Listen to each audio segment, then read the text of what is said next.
All right, guys, welcome to the 3 day mindset mini course. And we are on day three, our last day, which is consistency. And I can't wait to share with you the wisdom that is waiting for you here. So, before we jump to it, my promise is very simple: to install the mindset that makes consistency inevitable. And that's a pretty big claim.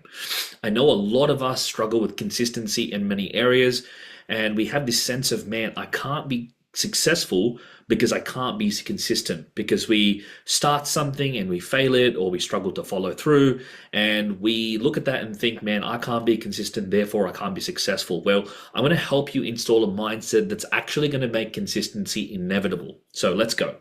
So here are some of the common places we lose consistency. It could be in our diet. Maybe we start a new diet, and then in 3 days or 3 weeks or maybe 3 months, we go off or we go back to our same lifestyle. Saving money. We're saving money and then we spend it all. Maybe it's breaking addictions, maybe the vape or the weed or the porn or the heavier drugs. It's like we might be really good or clean for 6 months or 9 months or maybe even 3 or 4 weeks. And then all of a sudden we can go back to it and we can feel like, man, this thing has got a hold on me and I cannot shake it. This could be going to the gym. This could be working on our career or our business. Maybe we have certain habits or tasks that we need to do and we've got to do it consistently. And after 3 months, we break it and we feel like we lose confidence in ourselves and therefore we don't want to try again. It could be self-help habits, meditation, journaling, morning routines. It could be reading. It could be working on our goals, and whatever area that comes to you. So once again, what I'm about to share with you is relevant as an entrepreneur, relevant as a young person in their 20s or their 30s, and relevant if you're a professional or who works in a corporate environment. So here is the usual cycle of how a habit works, or how the consistency pattern works. First, we start a habit, or we start breaking a habit. Right? So we start something, and maybe it's a diet, or maybe it's I'm not going to watch porn anymore, or maybe it's not going to smoke weed anymore, or maybe it's I'm going to read every single day. We start a habit, and then we stay consistent, maybe for a week or two, and we feel amazing. We feel on top of the world. Man, we feel like we can do anything. We can walk through a brick wall. But then we make a mistake and we break the streak. And when we break the streak, we feel disappointed in ourselves. We feel like we've come off that high, almost like it's a come down or a hangover from that high that we had. And we start doubting ourselves more. And we go, oh, I don't know if I can do this. And we stay in that doubt period, maybe through 2 days, 3 days, 4 days. It just depends. And then eventually we just decide, you know what, but I got to get back to the gym anyway. I got to start this diet anyway. So let's just get into it. So we start the habit again. Then we stay consistent and we feel amazing again. That confidence starts to come back again. And then we break it. We make a mistake. We fall off the bandwagon. We slip up. And now we're a little bit more disappointed than we were the first go. And then now we start to doubt ourselves a lot more. And now, because we doubt ourselves, it takes even longer to start back up again. And it's very common that you might not even want to try, or even if you start the habit, you're doing it with not much confidence, which means that you have a very low likelihood of actually following through. And the more that this cycle goes along, the less confident you become, and the more likely you are to fail and just go in this shame cycle about who you are. Okay? Now, I want you to reflect on where this happens in your life. Now, here's what's really interesting. I want you to consider this. You're feeling amazing when you're consistent. When you're consistent at a habit, you feel amazing. But when you break a streak, you feel like shit. Think about that. You feel amazing when you're consistent, but when you break a streak, you feel like shit.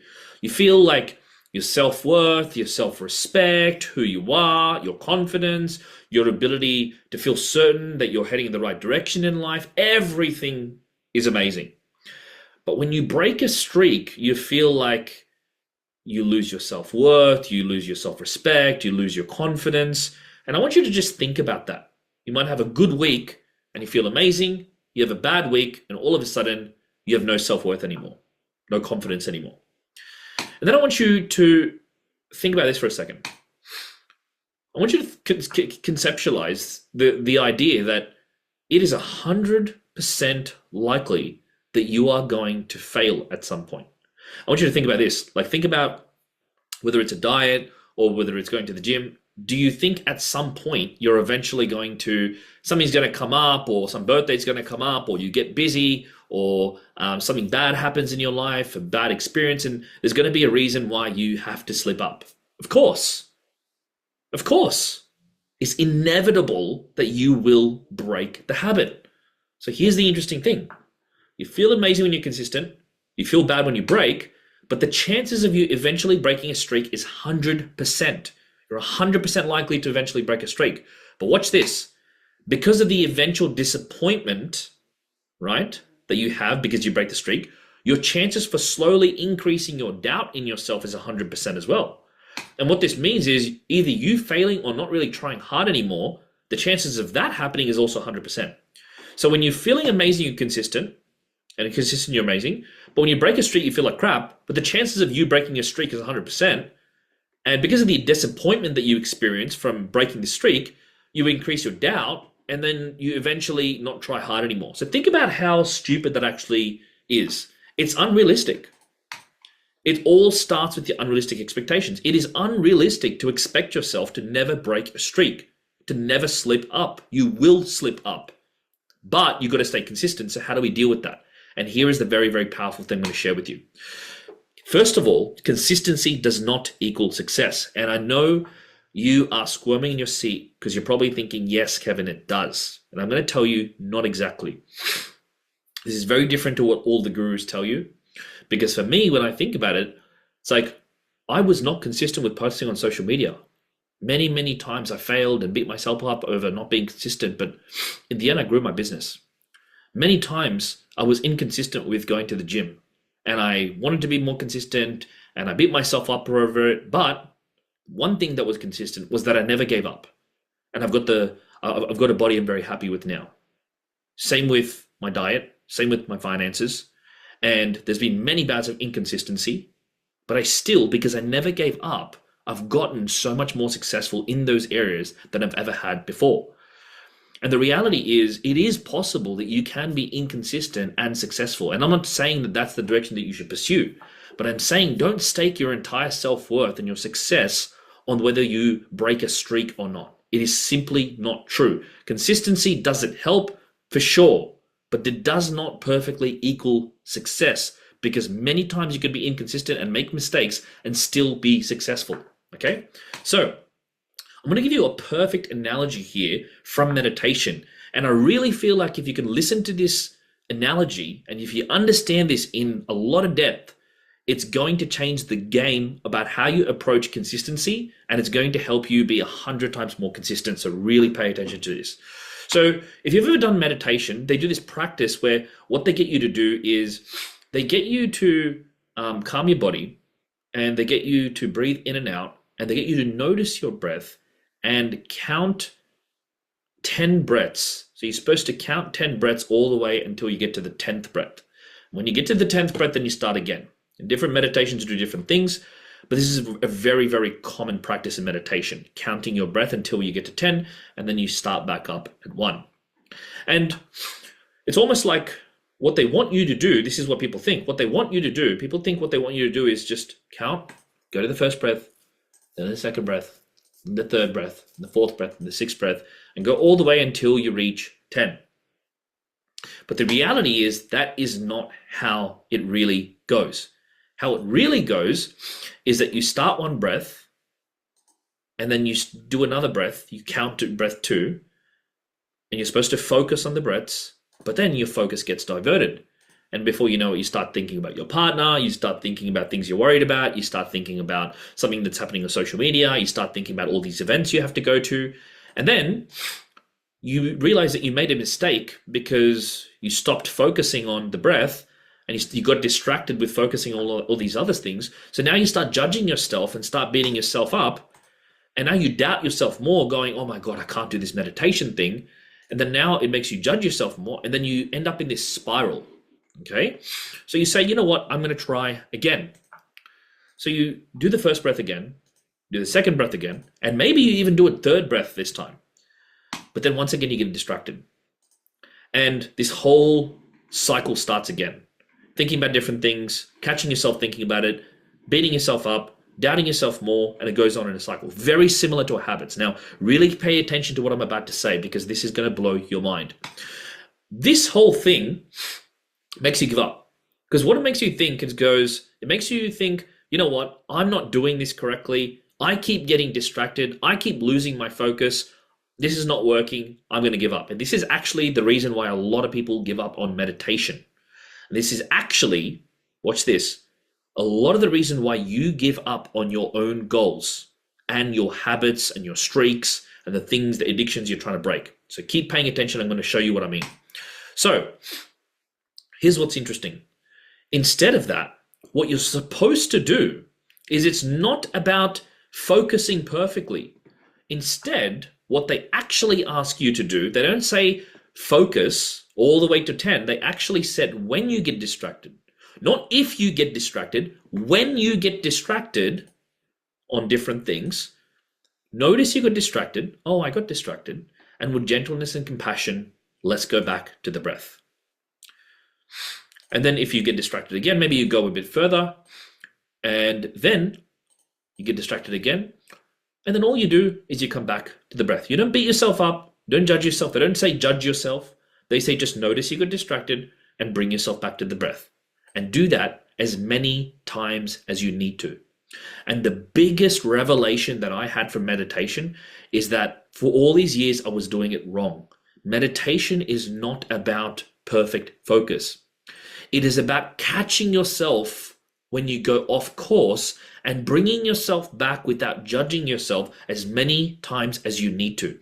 And here's the interesting thing, and one of my mentors, Kerwin Ray, who recently passed away, rest in peace. He's a big mentor of mine. This is a tribute to him. He said something very, very powerful about people staying consistent in meditation. Really pay attention to what he says here. So, when I tried to meditate, it doesn't work for me. Why? Well, I sit down and my mind's just so busy. And I'm like, are you aware that it's busy? And I'm like, yes. So you catch yourself when you're busy. I'm like, yes. I'm like, well, that's fucking meditation, isn't it? But people use that as an excuse not to meditate because they think they're doing it wrong. And that's what I've learned with meditation. Meditation is the art of catching yourself being busy.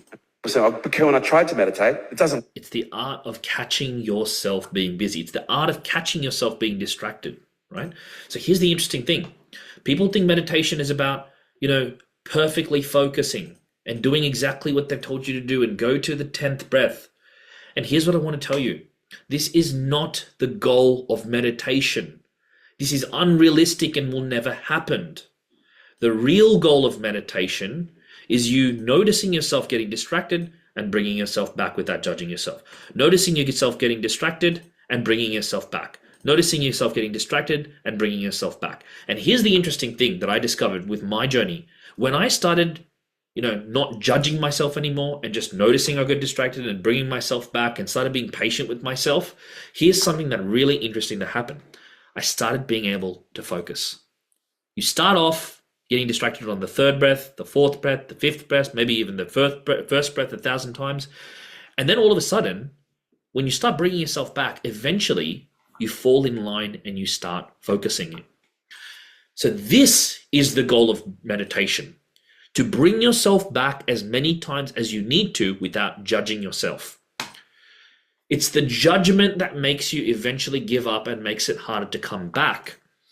If we just came back and again without losing patience, consistency would be inevitable.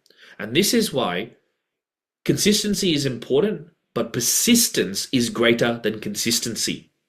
Because when you judge yourself, this is where, you screw a diet and you just go, you know what? Oh, screw it. I'm just going to have the whole cake. Oh, screw it. I didn't go to the gym. I'm just going to not go into the gym for the next 3 months. This is where that all or nothing mentality comes in. So the massive thing that's going to break this is you being able to decide it's not about staying perfect. It's about how I bring myself back as many times as I need to without ever giving up. Okay, so let's put this in perspective. The goal of meditation is not about holding perfect focus. The goal of meditation is to bring yourself back again and again with gentleness and compassion. Okay, now here's where it comes in. This means the goal of your habits and your addictions is not about holding the perfect streak. It is about being able to bring yourself back again and again from a failure without beating yourself up. That's what I want you to understand. It's about bringing yourself back. Because think about the alternative. When you are on a streak, the whole time what's happening in your head, you're thinking to yourself, oh, I'm going to break the streak. Oh, better not break the streak, better not break the streak. And you're just living in this place of fear. It's almost as if as soon as you break the streak, there's no more redemption. And that's not true. That's not a wise way to go about things. So here's what I want to share with you, something very, very empowering. You think when you break a streak, that's where the game ends. No, my friend. That's where the game begins. Think about how empowering that is. You think redemption is when you start. Redemption is when you fail. How you bring yourself back is the game. So don't just be impressed by one who can keep a habit for 100 days straight. Be impressed by the one who can slip up on day 99 and can start again like it never happened. And even more, even if it takes 1,000,000 more tries. With persistence like that, consistency is inevitable and success is guaranteed.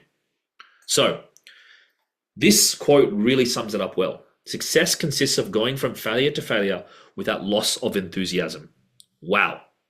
If we can do that and decide to never give up and just learn from the failures instead of judging them, think about where we would be in our goals, in our diets, in our habits, in our addictions, so much further.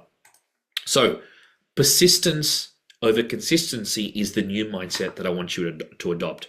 See, for example, personally for me, when I beat myself up over spending too much money, I would just be like, oh, screw it. This made me less motivated to try again. Okay. I'd get, oh, screw it. I'm going to spend and I'm not, motivated anymore. So when I just noticed it and just said, you know what, I just decided to quit no matter what, I stopped judging myself and I came back quicker. See, before I'd be like, oh, well, I've spent all this money anyway, so I might as well just spend the whole thing and then come back later. But now I'd be like, catch myself and be like, you know what? I don't have to keep spending. I can just bring myself back without judging myself and start back up at the start again. Same thing when I was screwing my diet. I would just be like, oh, screw it. I'm just going to eat whatever I want. This made me less motivated to try again. But now when I noticed it and decided to never quit no matter what, I stopped judging myself and came back quicker. So stop trying to never break a streak. You will. Start mastering your ability to catch yourself and come back again and again, no matter how many times you need to. Okay? So the old mindset, guys, is consistency is life and my self-worth depends on it, which is what a lot of people do. But the new mindset is persistence over consistency. The decision to bring yourself back as many times as you need to, no matter what, and just deciding to never ever give up and learn from your mistakes. And if you decide to do that, consistency is inevitable. So guys, to finish off, here are the questions that I want you to answer. Why does the old mindset, consistency is everything, ultimately lead to failure? What will happen if you embrace the new mindset, persistence over consistency? And what will you tell yourself this time when you break a streak? This is really going to help you integrate what we've learned and going to help you start to think about how you can implement this in your life. But guys, we are finished and we are on day 3. On day 1, you've discovered why you struggle with motivation. On day 2, you discovered the truth about how to overcome your doubts and limiting beliefs. And on day 3, you learned a very, very powerful hack when it comes to, or a mindset when it comes to staying consistent. So guys, these are just little teasers of what I share in my program. If you guys found this valuable and a lot of people ask for more content or more information, please reach out and I might be able to help you. But I hope this program has been valuable for you guys. And please let me know if it has been. And if you have any more questions, let me know. Otherwise, I'd just like to wish you all the best and go crush your new life. All the best. Bye.